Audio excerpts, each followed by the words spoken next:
What's up, San Antonio? This is Levi Rodgers, owner of Remax Military City, coming to you today. I've been very, very blessed to be asked to be the subject of a very, very important topic on a wonderful, wonderful podcast that helps the military community. The podcast is called Military Mouse, and I'm sitting here today with Brent and Ed, both veterans here in the San Antonio, Texas community that, much like myself, are really, really trying to help the military and veteran community, the military spouse, the community, the whole group of us that are out there trying to fix some of the problems that we're facing. And so I feel really honored today to be asked to be the subject of their series that they're doing. It's called Real Estate 101 for military and veterans. And so we're doing it live on Facebook. We're going to tag their Facebook page in. So if you get an opportunity, what we're going to do after this video ends is I'd like you guys to go ahead and look below. We will tag in their Facebook page on Military Mouse. We'll also put their iTunes iTunes link in, and then what we'll do is we'll go ahead and please support them. I believe in what they're doing. They're doing amazing things, and you just go ahead and check them out. Again, that's Military Mouse, and today we're going to be talking about Real Estate 101 from Levi Rodgers, me. And they have a whole list of questions here that hopefully I answer them all right. And so thank you guys so much for coming here. I appreciate everything. What do we got? Well, we were talking and we had a lot of questions from our listeners, and a lot of them are first-time buyers. They have veterans benefits, but they just don't know how to use them. So we thought, okay, we're going to go right to the top. We saw your name at the top, so we said, we're going to ask Levi. He's a former vet. He knows what he's doing. He's very successful. So we want to hear straight from you. What's the first thing? One of the questions that was asked is, what's the first thing I need to do if I'm a vet and I want to buy a home? Should I get a pre-approved loan, or do I let my broker handle that? What kind of loan do I get? Okay. Do I use my VA loan, or do I get regular FHA Right. loan? So what I always do, I get we field probably about, I'd say anywhere from 20 to 30 calls a day from veterans, most of the time disabled veterans that are calling to ask, hey Levi, what do I do? I'm about to retire, I'm about to get out of the Army, Air Force, Marines, or whatever it is, or I'm about to get stationed here, I just came down on orders. And so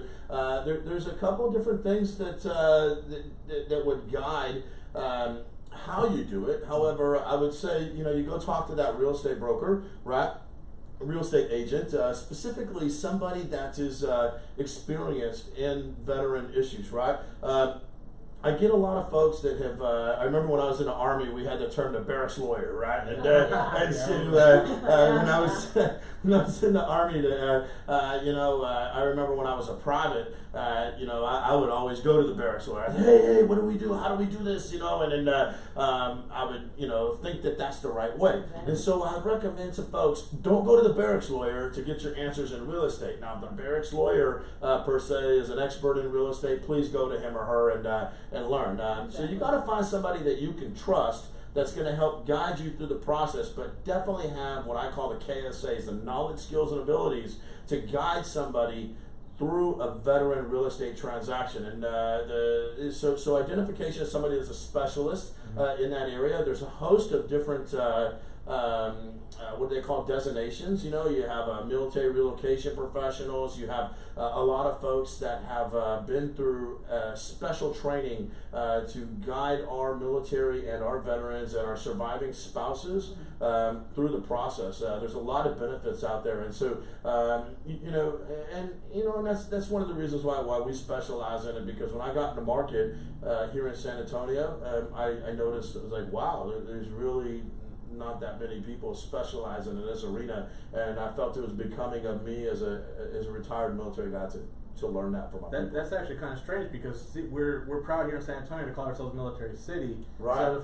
the fact that you're telling me that there wasn't really a lot of specialists out there really kind of makes ironic. That's ironic. Because since half our military are retired here. Right. Absolutely. Yeah, that's a huge town. But that leads me to my next question and that's a great point. You said to go to don't go to the barracks lawyer, but you want to ask your questions. So what exactly are the questions I'm going to be asking this potential agent that's going to be representing me? What should I be asking him? So you always want to get the 5 W's. My first boss at the Army said who, what, when, where, why, right? And so you definitely want to ask them and you say, hey, so how long is the process going to take? Do you know of any local lenders that may be available that help me that specialize in the VA or the Texas Vet Loan? Do you offer any incentives to veterans? Are there any incentives to the veterans out there, and so forth? What do you know about tax benefits for a veteran or disabled veteran, or I'm a surviving spouse? How does that help me or benefit me, et cetera, et cetera? Another thing, so you have the taxes, you have the principal and interest, payments as well on there, and so you want to talk to them and say, are there any special programs that you have for veterans or military? Because one of the biggest things that I find that most of our military clients, or no, I wouldn't say most, a good portion of our military clients, okay, especially the active duty ones that haven't gotten out and gotten a job, after retirement, is amounts of cash. Available cash. I remember when I was an E5 and an E6 and E7, I didn't have a ton of cash. Exactly. I made $3,000 a month or whatever it was, and that's all I had. But it didn't change the fact that I wanted to own a home. And so the VA loan, what's so great about the VA loan is the VA loan, in my opinion, is by far the best loan program in the world. I mean, it is an amazing loan program, and you can literally get into the VA loan with no cash out of pocket. Now, the other aspects out there, that's also a misconception as well. Everybody will say they roll in the closing cost or whatever. That's not so true, right? Somebody's got to pay for it. Nothing's free forever, right? Exactly. Right? And so what happens is I'll get a military buyer. They'll call me. They'll say, "Hey, Levi, hey, I thought there was no money out of pocket." And I said, well, we can tailor the deal to where there's no money out of your pocket, right, at the end of it, but somebody's got to pay for it. The broker may offer an incentive to the buyer, right? The broker, like one of the things that I'm an absolute expert in and I've trained my entire company at, is being able to negotiate on behalf of that buyer for the seller, right, to provide those funds for the buyer, the VA buyer, for the veteran, to be able to provide for their closing costs. Or the lender, I have relationships with several lenders that specialize in VA and military, and other realtors have all this stuff too. I mean, I'm not trying to advertise myself. You have relationships with lenders, and there's lenders out there who will provide a credit towards the borrower's closing costs, i.e. the veteran, right, to help get them in with little to no money out of pocket.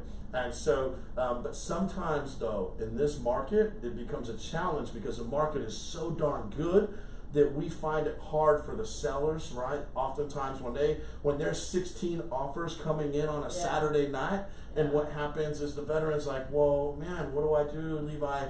Because my offer, although I went up to asking price or paid more than asking price, why didn't they pick me? Well, it's maybe because they were competing against a cash offer or you're competing against a conventional offer. So just because you have the capability to go at no money down, doesn't mean that it's always the best thing for you. Okay. And then there's a couple other things. I want to take a note, but I want to talk about, and you may have it on there. When is a VA a bad idea? And I'll talk about that as we go. But I don't know if I answered your question, Joe. No, you did. So let me piggyback on that. Okay. Okay, you said a veteran or military going to get ready to come out with little cash. So would it be a good time for him to buy? Or would he be better off sitting back, getting some income, and then putting it down? It depends on the scenario, right? And so, I'm not a financial advisor, right? I would always ask them to look at their whole financial package together with their financial planner or their family and discuss it. However, I faced this, okay? So let's talk about, I'll tell my story and then I'll tell you about what I recommend. Right. As I was getting out of the Army, I was severely wounded in 09. And so that's what brought me here to San Antonio. I had a job waiting for me on the outside. That job fell through, but I went ahead and bought the house, right? I had some saved up cash that helped me get into there. But what I did is I put all the saved up cash I had into that as a down payment. And what happened to me is by the time my retirement packet went through, guess what? Where was that job? The job wasn't there. Yeah. So Levi was out there flapping without the job, and then all my available cash that I had Was now wrapped up. was in the house. Yeah. Money's cheap right now. I am not your financial advisor. All right? And so, the thing is that money's cheap right now. If you could go borrow $300,000 at 3.25%, many people would advise you not to go and write a whole bunch of checks, for cash. Because the money's so cheap, and especially with our military people that are getting out that have don't have a ton of cash reserves for many of the cases. Now there's plenty of military out there that have plenty of cash and have a lot of money and they're in a great situation.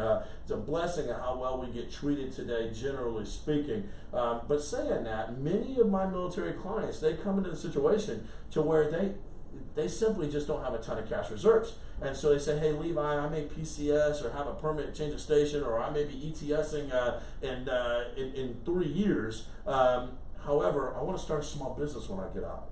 Okay, well, what we can do, sir, is this, is if you only have $25K that you saved up on your last 2 deployments, well, and you want to start a business within 3 years, well, let me go ahead and see if I can get the lender and get the seller, and then myself, right, to go ahead and contribute to your closing costs. Because what happens is that 25K, it's only going to be, if you borrow that, it's only going to be 10, 15 more bucks a month anyway, and you're more than likely only going to live in this house 5 to 7 years anyway. And so let's preserve your cash, because you have a major life change about to happen. Yeah. Right? And so that's what I always talk to my folks about that. And I say, I recommend that you talk with your lender. I recommend that you talk with your financial planner as to what is the absolute best thing for you. But for me, in my case, I made a horrible mistake by expending all my available cash onto the house before I got out of the military. Now, if interest rates were 12 and 15% again, well, then maybe I may change that. But at the time I bought there, it was like 3.75, and it would have been huge for me and my family if I would have had that $25,000 that I had saved up for a long time, but I had put towards the house. And so that there was just a bad mistake that I made, and so it's preservation of cash is a huge thing, and there are many people out there in the real estate industry that may advise to say borrow everything you can, and there's many out there that say don't borrow everything you can. And so it depends on what your personal financial strategy is what I recommend to my clients. However, for most of these folks that I run into, they are in a situation to where they're trying to preserve as much cash as possible, and the lure of the VA loan is what brought them to the market anyway. Because when you have somebody that's paying $1,500 a month in rent, and then we could buy the same house for $1,000 a month in mortgage, and 30% of that $1,000 is actually going towards the equity of the home. You take a situation where the veteran, $1,500 times 12. I mean, that's $18,000 a year that they would have been given to a guy like me, a real estate investor, right? Right. To where they could go buy, comparably speaking. I just gave this seminar last week, that $1,500 house for rent payment in San Antonio, more than likely you could buy that same house between $1,000 and $1,250 mortgage before any tax exemptions. Most of our people have tax exemptions. I mean, every day of the week, all day, it absolutely makes sense to buy. All right, I'm in the process of writing a book called BAH to Multimillionaire. All right, how to maximize your basic allowance for housing to retire from a 30-year career as a multimillionaire.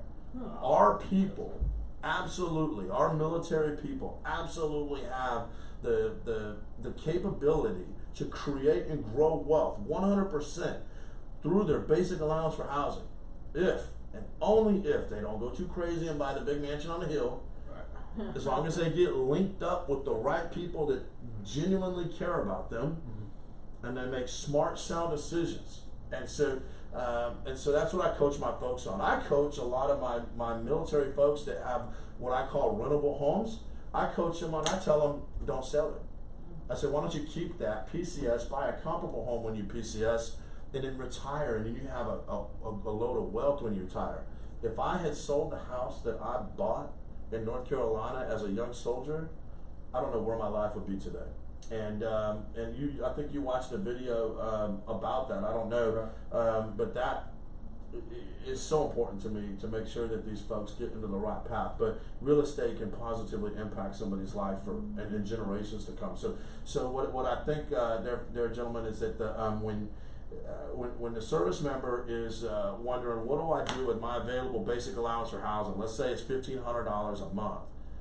You could put that into rent and take the easy way out, right? Easy route out. But you may be able to buy the comparable house, at least how the market is right now in San Antonio, for probably $1,000 to $1,250, and then you figure, but Levi, I'm paying interest, and $300 or $400 of that's going to interest, and another $300 is going to taxes. Yeah, but $300 is going to your equity, and $1,500 a month in the rental case is going to the landlord. Right. That's $18,000 a year that you just give away. To where you can give away $12,000 a year with a very high probability that 30% of that $12,000 a year is going to go towards building your wealth. And so, for me, as a veteran, as a military person, in today's day and age, if you are not considering buying a house and you're expending and writing that monthly check, you really need to. And if you can't because of the credit or something like that, get with somebody like me. We have several programs in place to help our people, and other brokerages, and there's a lot of brokerages that have programs in place that can help our people, right? You find the one that can best support you, okay? And I know most of these folks that are throughout the entire planet. I even have one when I work with in Italy, and so the thing is that when we have a plan, get with somebody that's been there and done that, and help them coach, teach, mentor you to get there. But utilize the money that the government is giving you for housing and put that towards your wealth, as opposed to just giving it to somebody for a rental. That's a great point, because that's one of the biggest reasons a lot of people sign up for the military, that VA loan. I mean, that's a huge, huge recruiting tool. Just like the GI Bill. Those are those recruiting bills. But with the VA loan, it's great because, like we did in another podcast, that the GI Bill runs out. Yes. A lot of people didn't know that. That was a surprise to a lot of people, but it does. After 10 years, if you don't use it, you lose it. Here's something I don't want to cut. I got blown up, so I forget things quick. So with the GI Bill, the money that you get for the GI Bill for housing and stuff, a lot of people have the misconception that could be counted as income for your mortgage. That can't be. The loan officers, because of the Dodd-Frank bill and the way that the rules and stuff that are in place, they can't take what's called temporary money that you're getting for your that's one of the questions I get all the time. Hey, Levi, I'm on voc rehab, or I have a GI Bill. Can I use that as my income for that? Now, if you have Social Security disability, the lenders will absolutely do that. But if you have the voc rehab or the GI Bill, they're not going to tack on that extra $1,000 or whatever it may be. It goes away. Right, and you really wouldn't be doing yourself a favor anyway, because you can find yourself in a bad situation, right? Exactly. Kind of like counting overtime. We have a lot of people like that. Right. Overtime, you're like, well, I lost all my overtime. Well, you shouldn't really be counting that anyways, because that's, once again, it's overtime. You never know. Absolutely, absolutely. Well, and it's good you bring it up, because another question we had was, and we're talking about buying, but we have a lot of veterans that already have homes, and now maybe they're thinking about retiring somewhere else and thinking about selling. Okay. So, do the same rules apply as selling? Do they do the same thing? Well, that's my case. We have a home; it's paid for. Right. But it's not the home we planned on retiring in. Right. So do we sell it? Can I give you my card? Yeah. There you go. Sorry, the real estate agent in me came out. Well, yeah, but like I said, we got do I sell? Do I keep it? So that's up to you and your personal strategy. So you have, let's say the home's worth $100,000. Okay. Let's say you could sell it today for $100,000, and you owe nothing on the home. Right. Okay, so now you have $100,000 just doing nothing for you, just sitting there, right? And so depends on your personal strategies. However, Levi, what I would do with that is I probably would do what's called a cash out refinance. Okay, to where different lenders have different rules, right? But you can probably get 75% loan to value, right? So imagine the home appraises for $100,000, okay? And so you're like, hey, Levi, I don't want to get rid of my house because the rental market in San Antonio is so great. Okay, well, let me give you a strategy here. So you take this $100,000 home, you call lender, right? You say, hey, Mr. Lender, right? And I could link anybody up with this, with the folks who can do this. I'd like to do a cash out refinance. Now, certain states have different rules. Texas, you can do it, okay? You know, I believe it's 75% loan to value, and I think they can go up to 90 in certain cases, but depends if you live there or if you invest there. But definitely talk with a licensed loan officer to get the details on it, okay? And so I've done this on several of my investment properties, all right? And so I have many here in town that I have rented out on investment properties that I own. And so what you do is say you have $100,000 in equity in a home. Well, let me get $75,000 out of it, okay? And let me look at what the mortgage and what the rents are. Before you do this, you identify what the after the loan rent value is, okay? And so, okay, after I get the loan and after this is, I could rent this home out for $1,500. Okay, well, I'm gonna pull out $75K, keep my house. The mortgage on that $75K, let's say is $600. Well, now you're banking $900 a month, right? Positive cash flow. You'll have to subtract fees and stuff that comes up, air conditioning maintenance or whatever, right? And then you keep your house. You keep it. Like, wow, rent it out. Let somebody else pay it off for you. Why not? Okay, and so that's what I coach most of my military buyers from. And I say most because a lot of these folks, right? And so you have a sweet spot, right? Homes of all price points will rent out, right? You can rent out a mansion in a Dominion. You can rent out a home in a bad area of town. It doesn't matter, right? However, the sweet spot is right around the median home value, right? If you're looking at 180K to 225K, right? Okay, and so when you look at that median home value, you're saying, okay, I have a home that's worth $150,000. I want to rent it out. That's where you're going to find yourself getting the most bang for your buck on the rent, right? Right now in San Antonio, there's a shortage of housing. Dude, you can't find, like, rentals are hard to find. And so especially in certain areas, right? And of course, you know, there's always some place to go, but just, you know, there's certain areas that are, right? So what you can do is you can do a cash out refinance on your VA home, all right, a VA loan. I've done them on VAs, okay? You don't have to go into conventional, all right? And so that'll free up your entitlement, right? If you have it, your VA entitlement, okay? I'll talk about first time and second time use of your VA on the VA funding fee. A lot of people don't understand what that is. So you can get that cash, and that allows you the maneuverability to move into your next property. You may take half of that and buy your single family residence, and take the other half and use that as a down payment to buy another investment property. So now what you've done is you've taken one rental property that was purchased as a single family home when you were active duty military, your BAH, you now remember the book, BAH the Multi-Millionaire? Okay, so now it's starting to click, right? And so you take that money, that initial investment, and what do you do with it? You go ahead and you split the difference, right? You take half that cash and go buy your single family residence, move up, right? We only got one chance at life, so might as well enjoy it while we got it, right? Take the other half and buy another investment property, you know? And so the thing is that I could coach our people into wealth through real estate like you wouldn't believe. I'm not one of these dudes on TV trying to sell a book that is this and that and so forth. The whole BH, the multi-millionaire thing, that's absolute nonprofit right there. All that will be going towards a program that I could tell you about called Bullets to Buildings. But the thing is that with that.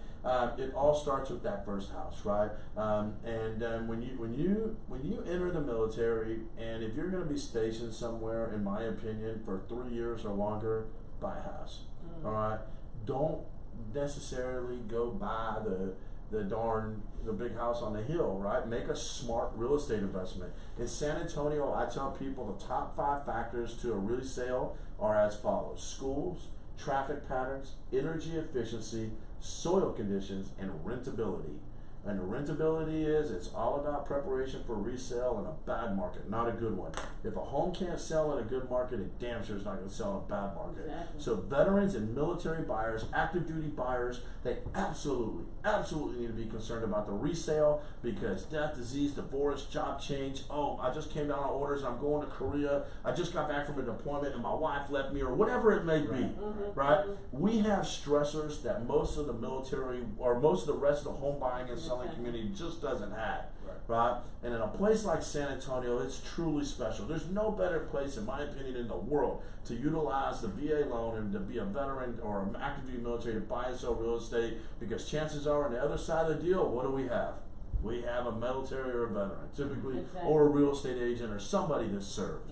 All right, and so they understand the perspective, because we have stuff facing challenges that our community faces that many people just have no idea about. And so, as a home seller, you absolutely, as a veteran, the one challenge that I always run into, well, I wouldn't say challenge. The one question that always comes up is many VA buyers. What are they trying to do? They're trying to get in with no cash out of pocket, right? Right. So when that VA buyer turns into veteran home seller, right, in a town like San Antonio, sometimes, and if I'm selling a house with you right now, don't get mad at me about what I'm about to say, okay? All right.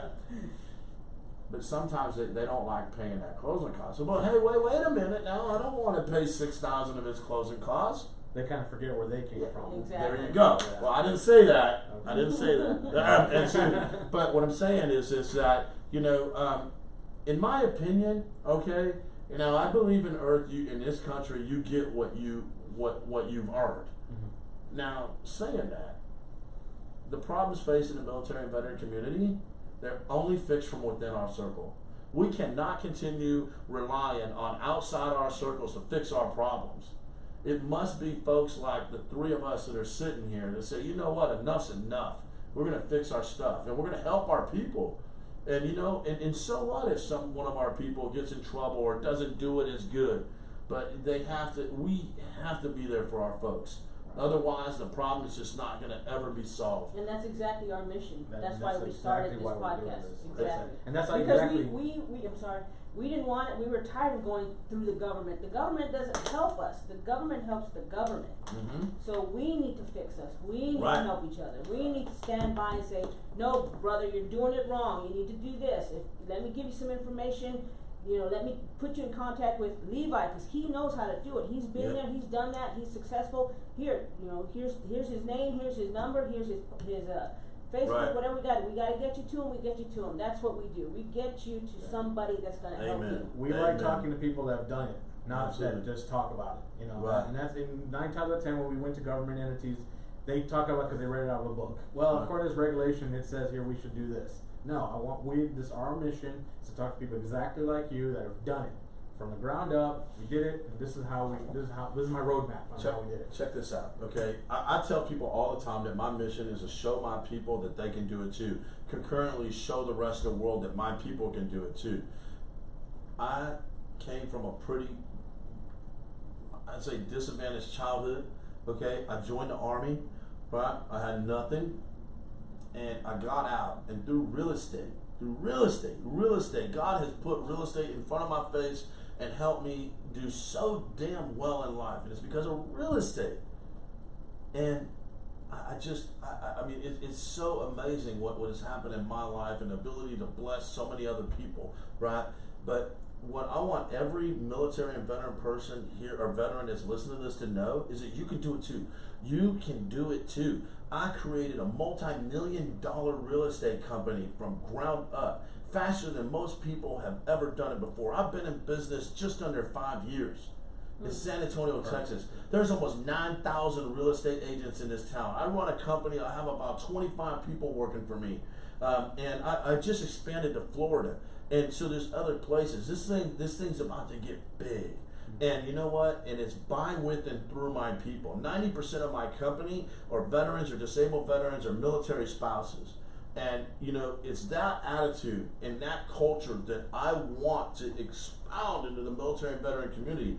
I feel that every military combat vet or veteran that's out there that's survived the rigors of war, that has survived the challenges that are faced in our community. They have what it takes. If you get your leg blown off and you learn to walk, your ass can run a business. Mm-hmm. You know, if you put in the hard work to show up in formation every day at 6:30 and do what it takes to get that 300 on your PT test, or to make sure that you're